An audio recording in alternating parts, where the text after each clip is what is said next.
Blitzkrieg in the West. The Battle of France.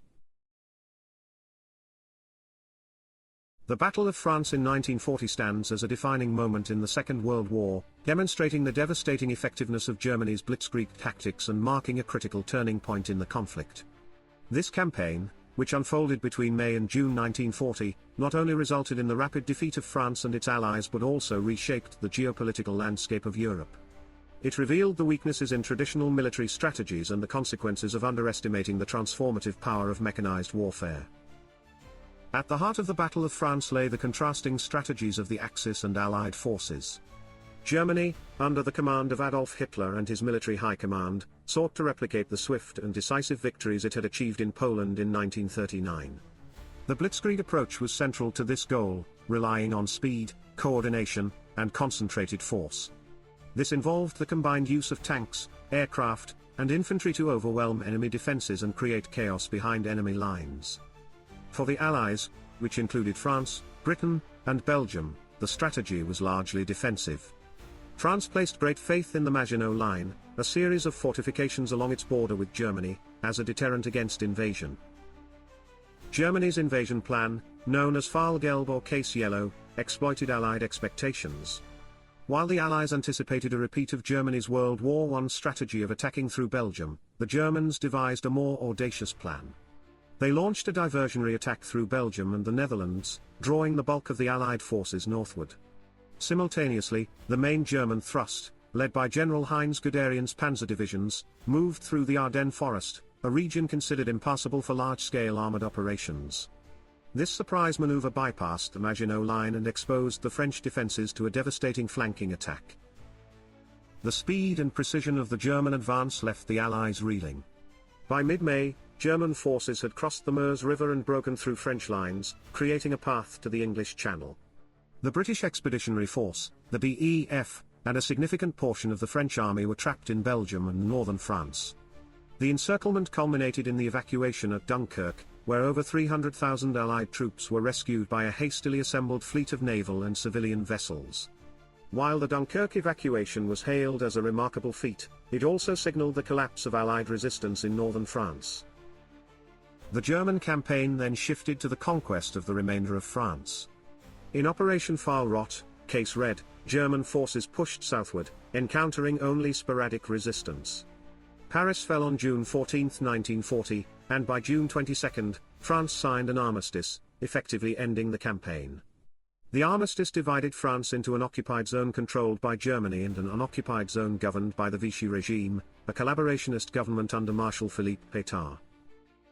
The rapid German victory in France had profound implications for the course of the Second World War. For Germany, it was a validation of its military doctrine, and a significant boost to morale. The conquest provided access to French industrial resources, strategic ports, and a valuable buffer against Britain. However, it also emboldened Hitler's ambitions, leading to his eventual decision to invade the Soviet Union, a campaign that would stretch German resources to their limits. For the Allies, the defeat was a moment of reckoning. France's surrender left Britain as the last major European power opposing Germany. The fall of France also exposed the inadequacies of Allied strategies and the failure to adapt to the changing nature of warfare. Britain, under the leadership of Winston Churchill, resolved to continue the fight, bolstered by its control of the seas and the promise of support from its dominions and colonies. The Battle of France also marked a turning point in the perception of military strategy. The campaign demonstrated the obsolescence of static defenses like the Maginot Line in the face of mobile and mechanized warfare. It underscored the importance of air superiority, with the German Luftwaffe playing a key role in supporting ground operations and disrupting Allied communications. The battle also highlighted the value of coordination and initiative, as exemplified by German commanders like Guderian and Erwin Rommel, whose bold tactics contrasted sharply with the more cautious approach of the Allied leadership. The human cost of the Battle of France was immense. Tens of thousands of soldiers and civilians lost their lives, and millions were displaced. The occupation brought suffering to the French population, including the repression of resistance movements and the persecution of Jews and other marginalized groups. The Vichy government's collaboration with the Nazis further deepened the scars of occupation, leaving a legacy of division and betrayal that would resonate long after the war's end. The Battle of France remains a pivotal chapter in the history of the Second World War, offering lessons in the perils of complacency, the necessity of adaptability, and the enduring human capacity for resilience. It reshaped the strategies of the war's participants, setting the stage for the subsequent phases of the conflict. For France, the battle was both a tragedy and a catalyst for renewal, as the eventual liberation of the country would become a symbol of Allied determination and the triumph of democratic ideals over tyranny.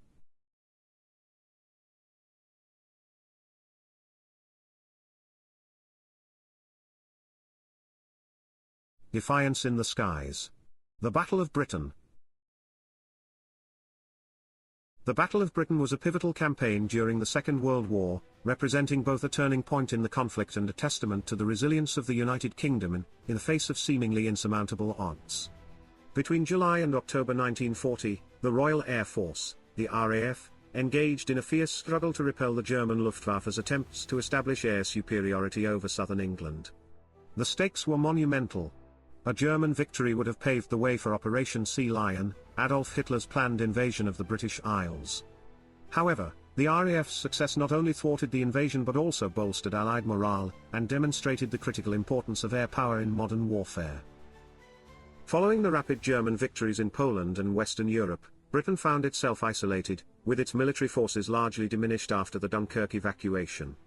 Germany sought to exploit this moment of vulnerability by targeting Britain's air defences in preparation for an amphibious invasion. The Luftwaffe, led by Hermann Göring, was tasked with destroying the RAF, crippling British airfields, and breaking civilian morale through bombing campaigns. At the same time, Britain, under the leadership of Winston Churchill, resolved to resist at all costs, recognizing that its survival as a free nation depended on the RAF's ability to hold the skies. The campaign began in earnest in early July 1940, with German air raids targeting shipping convoys and ports in the English Channel. This initial phase aimed to draw the RAF into battle while testing the effectiveness of British defences. By August, the focus shifted to a more concentrated effort to destroy RAF Fighter Command. German bombers and fighter escorts launched relentless attacks on British airfields, radar installations, and aircraft production facilities.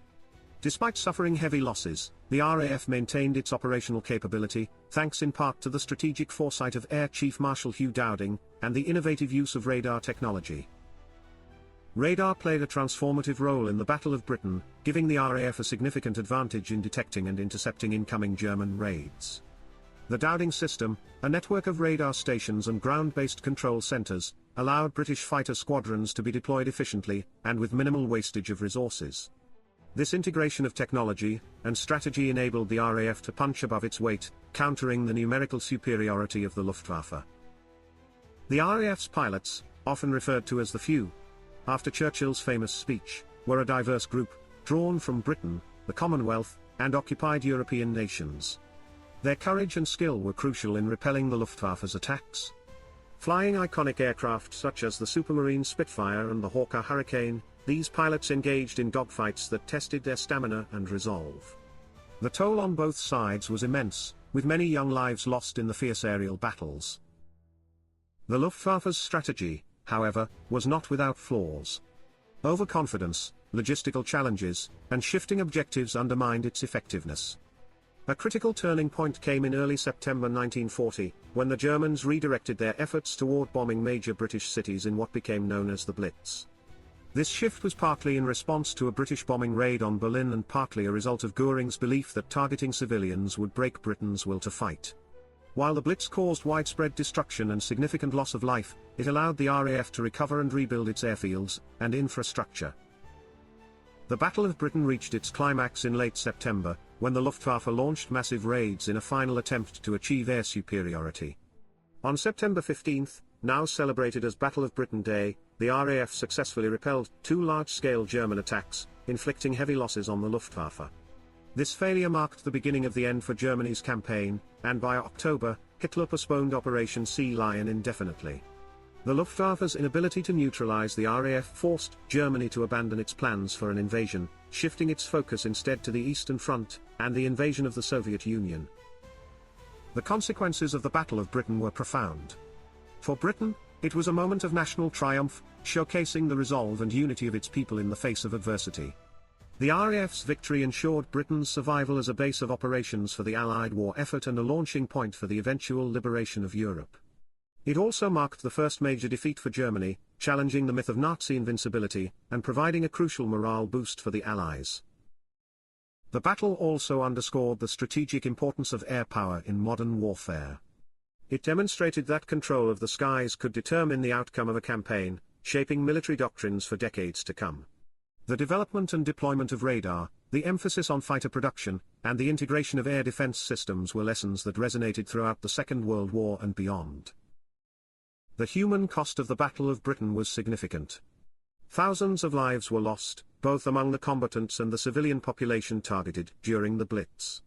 The devastation of cities like London, Coventry, and Southampton left deep scars, but the resilience and determination of the British people became a symbol of defiance against tyranny. Churchill's stirring speeches and the collective efforts of the civilian population, from aircraft factory workers to anti-aircraft gunners, contributed to the nation's ability to endure and prevail. The legacy of the Battle of Britain endures as a defining moment in the Second World War. It stands as a testament to the power of innovation, leadership, and collective resolve in overcoming adversity.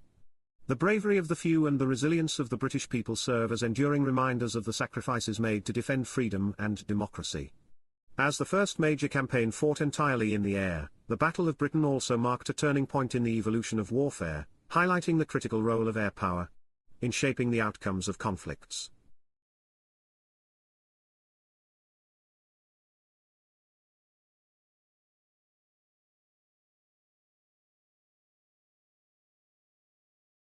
Dueling deserts. Mussolini's invasion of Egypt. The Italian invasion of Egypt in 1940 was an early and critical campaign of the North African theatre during the Second World War. It marked Italy's first major offensive after its entry into the war on June 10, 1940. Masterminded by Benito Mussolini, this invasion was intended to expand Italian territorial holdings in North Africa, and secure dominance in the Mediterranean region. However, the campaign revealed significant weaknesses in Italian military planning and execution, ultimately leading to a counteroffensive by British forces that would decisively shift the balance of power in North Africa. When Italy declared war on Britain and France in June 1940, its forces were already stationed in Libya, a colony it had controlled since 1912. Across the border in Egypt, British forces were positioned to defend the Suez Canal, a critical artery for the British Empire. The Italian government, emboldened by early Axis successes in Europe, sought to exploit its geographical advantage in North Africa by attacking British positions and capturing the canal. Marshal Rodolfo Graziani, the commander of Italian forces in Libya, was tasked with leading the invasion. However, Graziani had significant reservations about the campaign. The Italian army, though numerically superior, suffered from severe deficiencies in equipment, training, and logistics. The 236,000 troops under his command were supported by outdated tanks and artillery, while their supply lines stretched across the harsh and unforgiving terrain of the Libyan desert. In contrast, the British forces, commanded by General Archibald Wavell, were smaller in number, with around 36,000 troops in Egypt. However, they were better equipped and trained, and they benefited from superior mobility and air support.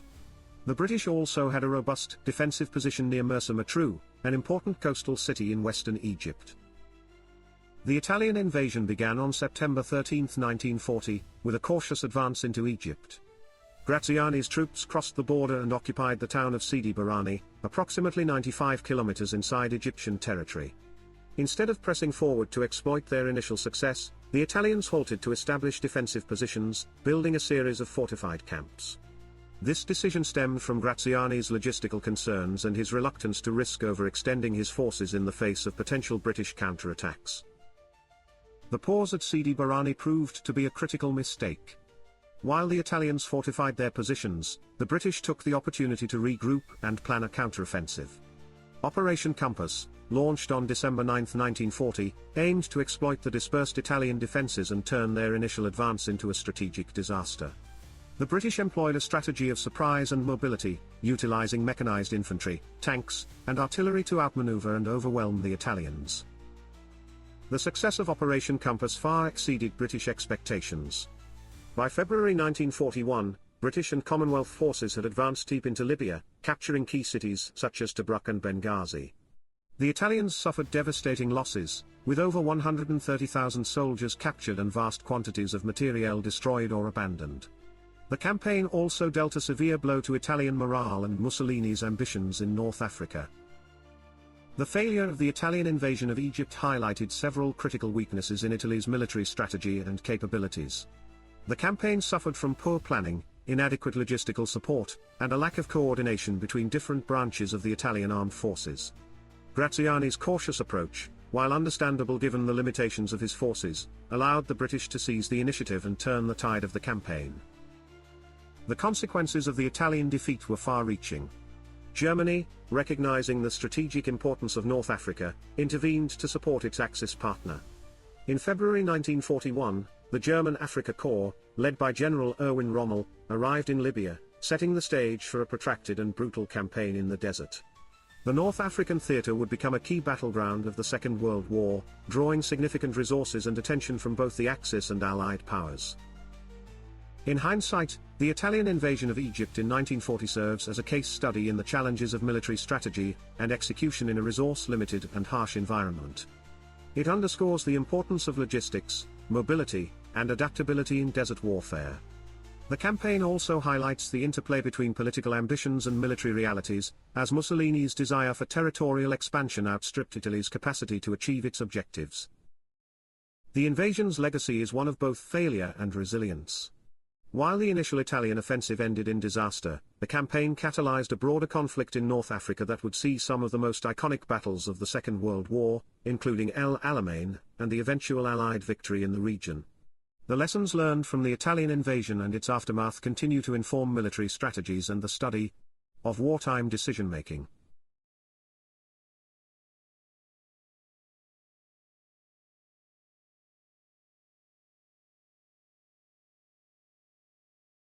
Terror from above.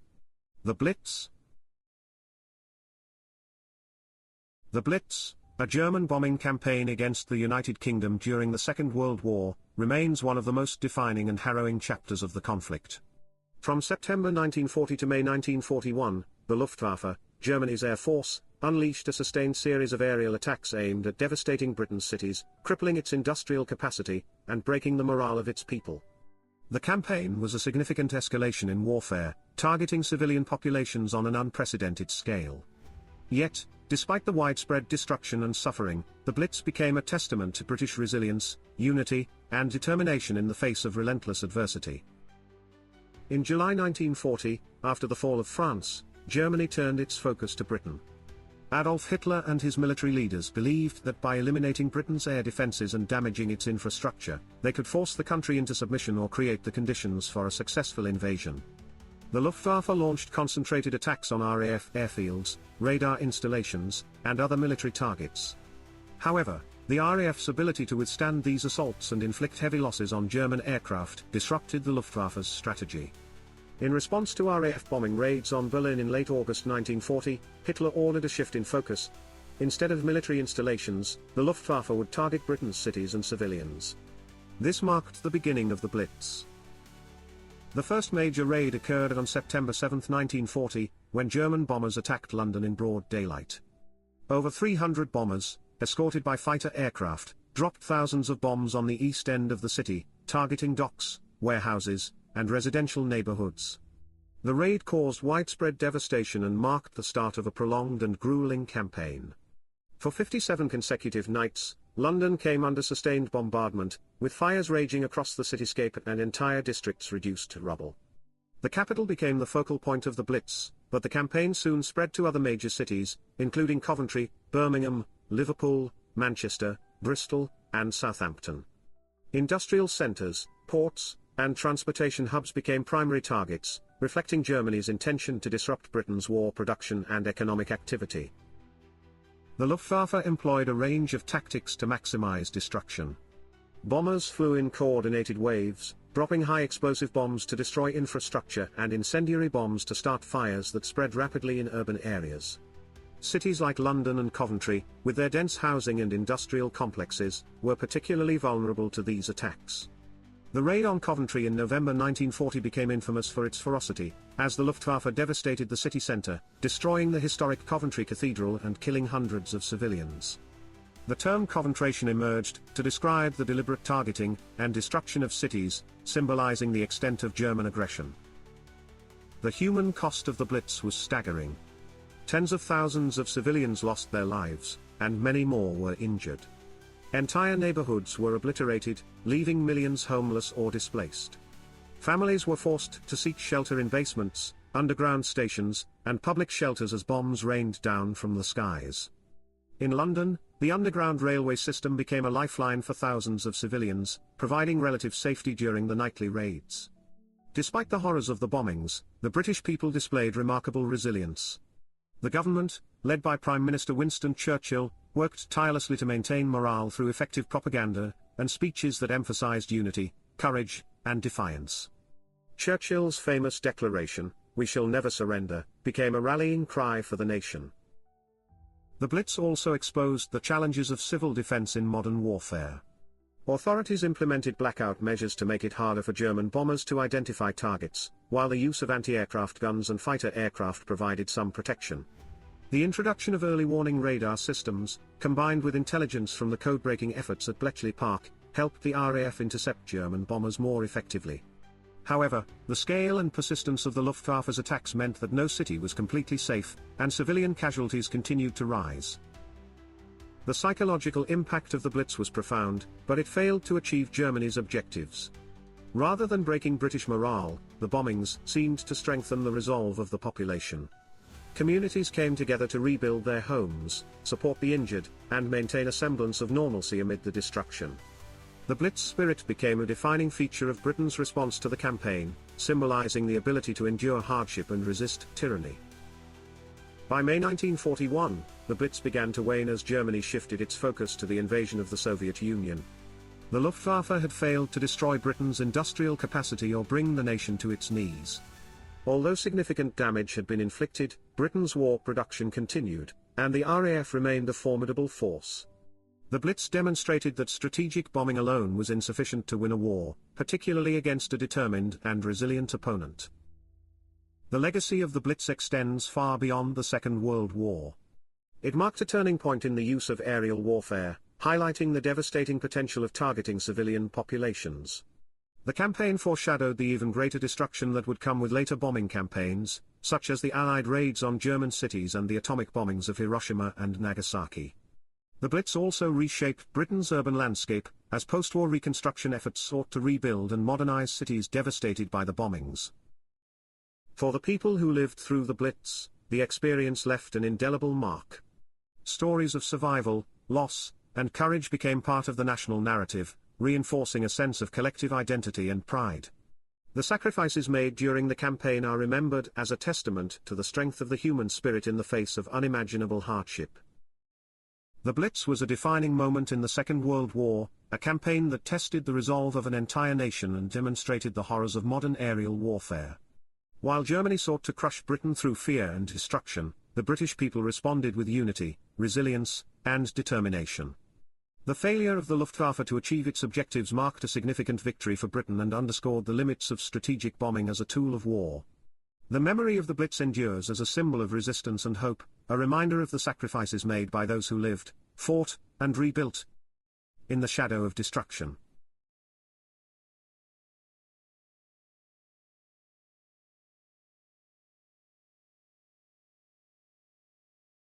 Turning the tide in North Africa.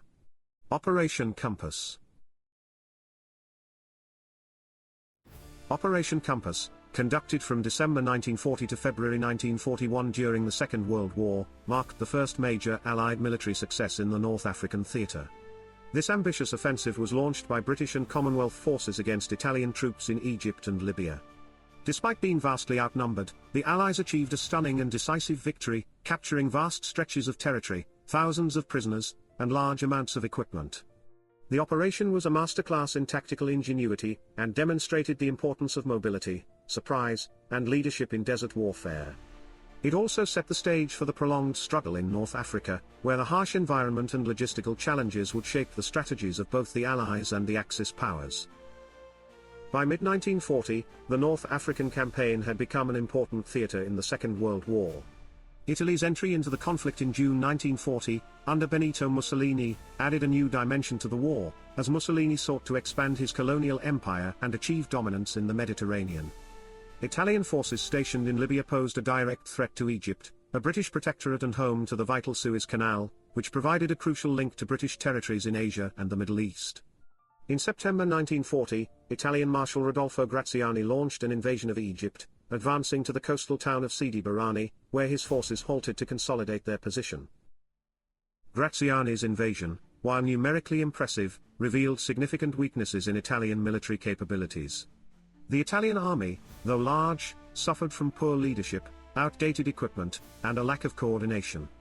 Their logistical supply lines were overstretched, and the troops were ill-prepared for the challenges of desert warfare. The British, on the other hand, under the command of General Archibald Wavell, recognized an opportunity to strike back. Wavell tasked General Richard O'Connor with planning and executing a counteroffensive, which would become Operation Compass. The goal was initially limited: a 5-day raid to push the Italians back and disrupt their lines. However, what followed would far exceed these modest expectations. The Allies began Operation Compass on December 9, 1940, with a surprise attack on the Italian positions at Sidi Barrani. British and Commonwealth forces, including units from India, Australia, and New Zealand, were numerically inferior to the Italians but possessed several critical advantages. They were better trained, more mobile, and equipped with superior weaponry, including the Matilda II infantry tank, which proved nearly impervious to Italian anti-tank fire. The operation also showcased the effectiveness of coordinated infantry, artillery, and armored units, which worked in harmony to overwhelm Italian defenses. The key to the Allied success was surprise and mobility. Using a series of well-executed maneuvers, O'Connor's forces bypassed Italian strongpoints, attacking from unexpected directions and sowing confusion in the enemy ranks. The Italians, caught off guard and poorly coordinated, were unable to mount an effective resistance. Within days, the British had retaken Sidi Barrani, capturing tens of thousands of Italian troops. O'Connor, recognizing the opportunity for a larger victory, requested and received approval to press the attack further into Libya. Over the next 2 months, the British and Commonwealth forces pursued the retreating Italians across hundreds of miles of desert terrain. The speed and flexibility of the Allied advance were remarkable, as O'Connor's forces exploited the weaknesses in Italian supply lines and leadership. Key battles at Bardia, Tobruk, and Derna further shattered Italian resistance. At Bardia, British and Australian forces surrounded and captured the town, taking 25,000 Italian prisoners. Tobruk, a strategically significant port, fell soon after, delivering another devastating blow to the Italian war effort. The climax of Operation Compass came at the Battle of Bida Fom in early February 1941. O'Connor's forces executed a bold maneuver, cutting off the Italian retreat along the coastal road. British armored units intercepted the Italian column, trapping thousands of troops and forcing their surrender. By the end of the campaign, the Allies had advanced nearly 500 miles, inflicted over 130,000 casualties on the Italian army, and captured vast quantities of equipment and supplies. The Italian forces in North Africa had been decimated, and Libya was left vulnerable to further Allied advances. The success of Operation Compass was a stunning achievement for the Allies, both strategically and psychologically. It demonstrated the ability of a smaller, well-led force to defeat a numerically superior enemy through mobility, surprise, and superior tactics. The campaign also highlighted the challenges of desert warfare, where control of supply lines and effective use of armored units could determine the outcome of battles. For the British and Commonwealth forces, Operation Compass was a much-needed victory at a time when the war in Europe had brought repeated defeats and setbacks. However, the success of Operation Compass would ultimately prove difficult to sustain. The British, stretched thin by commitments in other theatres, were unable to capitalize fully on their gains. The arrival of German forces in North Africa in early 1941, under the command of General Erwin Rommel and the Afrika Korps, dramatically altered the balance of power. Rommel's leadership and the reinvigoration of Axis efforts in the region would lead to a prolonged and grueling campaign in North Africa, one that would see control of the desert swing back and forth between the Allies and the Axis. The legacy of Operation Compass lies in its demonstration of the importance of leadership, mobility, and tactical innovation in modern warfare. General Richard O'Connor's bold and decisive leadership was instrumental in achieving the operation's success, and his ability to adapt and exploit opportunities on the battlefield set a standard for future operations.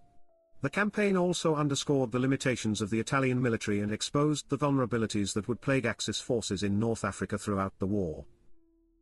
Operation Compass remains a significant chapter in the history of the Second World War, not only for its immediate impact on the North African campaign but also for the lessons it provided in the conduct of desert warfare.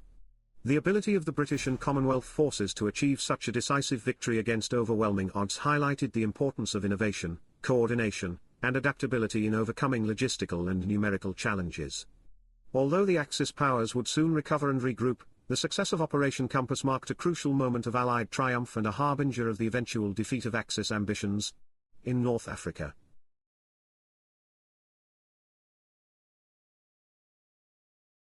Mussolini's misstep. Italy's failed campaign in Greece. The Italian invasion of Greece in 1940, often referred to as the Greco-Italian War, was a pivotal conflict in the early stages of the Second World War. Part of Benito Mussolini's broader ambitions to establish Italy as a dominant Mediterranean power, the campaign was launched with the intention of asserting Italian dominance in the Balkans. However, the invasion was plagued by poor planning, underestimation of Greek resistance, and logistical difficulties, culminating in a humiliating setback for Italy and a subsequent German intervention that reshaped the trajectory of the war in Southeast Europe. Italy's decision to invade Greece stemmed from Mussolini's desire to rival Adolf Hitler's territorial conquests and reinforce Italy's position as a major Axis power. Mussolini viewed Greece as a strategic gateway to the Eastern Mediterranean and the Balkans, areas he believed were essential for Italian hegemony. The decision was also influenced by Italy's earlier successes in Albania, and Mussolini's growing frustration with Hitler's unilateral moves, such as the occupation of Romania. Mussolini sought to assert Italy's independence by launching a bold military campaign without German coordination. On October 28, 1940, Italy presented an ultimatum to Greece, demanding the right to occupy strategic locations. The Greek government, under Prime Minister Ioannis Metaxas, rejected the ultimatum, leading to the commencement of hostilities. This date, celebrated as OE Day, or No Day, in Greece, symbolizes Greek defiance and national unity. Italy's invasion was launched from its Albanian protectorate, with an initial force of approximately 140,000 troops. Despite their numerical superiority, the Italians were poorly prepared for the challenges of the Greek terrain and climate. The operation relied heavily on outdated equipment, and suffered from inadequate logistical support. Moreover, Italian intelligence had grossly underestimated the strength and morale of the Greek armed forces. The Greeks, although outnumbered and initially caught off guard, mobilized quickly. With approximately 70,000 troops, they mounted a determined defense, bolstered by their intimate knowledge of the rugged mountainous terrain. The Greek forces capitalized on Italy's weaknesses, launching effective counterattacks and forcing the Italian army into retreat by mid-November. One of the most remarkable aspects of the campaign was Greece's ability to go on the offensive. By December 1940, Greek forces had not only repelled the Italians but had advanced into southern Albania, capturing key towns such as Korç. This counteroffensive showcased the resilience and determination of the Greek military, and dealt a significant blow to Italian morale and Mussolini's prestige. The failure of the Italian invasion can be attributed to several factors. First, the campaign was poorly planned and executed, with little regard for the logistical challenges posed by the mountainous terrain and harsh winter conditions. Italian troops were ill-equipped for cold weather warfare, lacking adequate clothing and supplies. Second, the Italian military leadership suffered from a lack of coordination and clear objectives. Commanders on the ground were often at odds with Mussolini's strategic vision, leading to disjointed operations and missed opportunities. The Italian Air Force and Navy, while formidable on paper, were unable to provide consistent support due to logistical constraints and effective Greek resistance. Third, the Greek forces demonstrated exceptional cohesion and tactical ingenuity. Their use of defensive positions and local knowledge allowed them to exploit Italian vulnerabilities effectively. Furthermore, Greek morale was bolstered by strong leadership and widespread popular support, turning the conflict into a symbol of national resistance. The failure of the Italian campaign had significant implications for the Axis powers. Mussolini's inability to subdue Greece embarrassed Italy on the international stage and forced Hitler to intervene to prevent the collapse of Axis influence in the Balkans. In April 1941, Germany launched Operation Marita, a coordinated invasion of Greece and Yugoslavia. The German campaign was swift and devastating. Employing blitzkrieg tactics, German forces quickly overwhelmed Greek and British Commonwealth troops, capturing Athens by the end of April. Despite their defeat, Greek forces and the British Expeditionary Force mounted a spirited defense, particularly at the Battle of Thermopylae.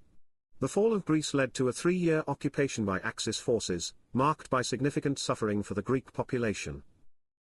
Germany's intervention in Greece delayed the planned invasion of the Soviet Union, Operation Barbarossa, by several critical weeks. This delay has been widely debated by historians, with some arguing that it contributed to the failure of the German offensive by exposing their forces to the harsh Russian winter. Additionally, the occupation of Greece required the diversion of Axis resources, further straining German and Italian capabilities in other theaters. The Italian invasion of Greece remains a significant chapter in the history of the Second World War for several reasons. First, it demonstrated the limitations of Italian military power and the challenges of Mussolini's expansionist ambitions. The campaign exposed the weaknesses of the Italian armed forces and their inability to execute large-scale operations independently.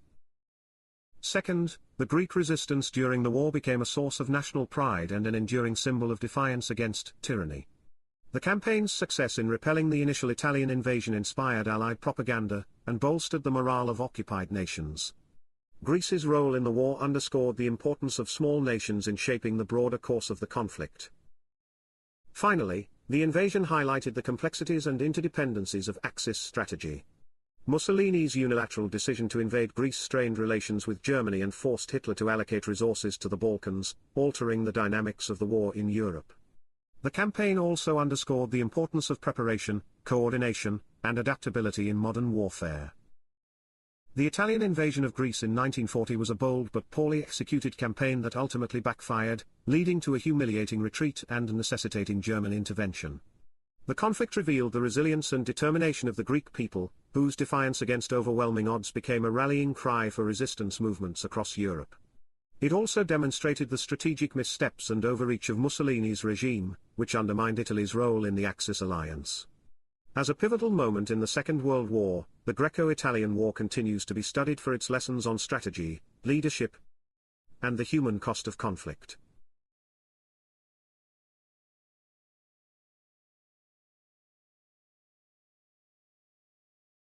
In the next chapter, we will cover Operation Barbarossa, the German invasion of the Soviet Union, as well as the Japanese bombing of Pearl Harbor, and the Wannsee Conference, the planning of the Nazis' final solution.